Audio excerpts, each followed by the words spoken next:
Me currently bezig com mural cayanan. Essa aqui está commissioned by Aruba Tourism. E me está quase 3 semanas bezig com né. Eu vou pedir detalhes. O concepto que eu vou trazer isso aqui está My Promise to Aruba. Dus opdracht. Não está disso Muraya que eu estou pintando for fun. A ideia é para turista na localnan sim aprecia o que nós temos na Aruba. De caso que nos natureza também é simbolonan de casnan de Aruba que nós temos não. Cada tem seu meaning.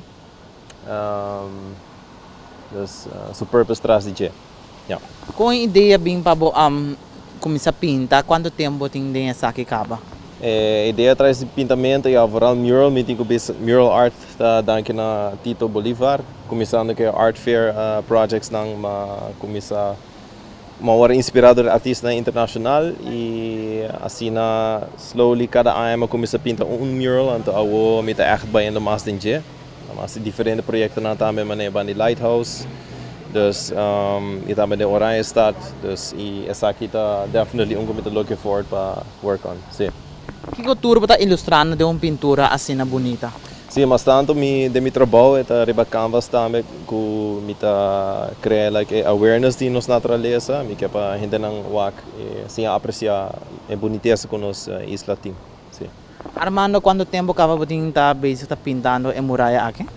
Em Muraya aqui me tá pintando quase 3 semanas. Tá tardando, passou esse hobby detalhes, tá bastante grande para o que a mim normalmente faz. E sim, está tomando tempo. Para que tempo nos lobo aspect o projeto aqui queda claro? Sim, está queda claro para outra semana. Sim, outra semana. E me quer again, bisa Aruba Tourism mas danke para dar-me oportunidade para seguir praticar o que me gosta fazer.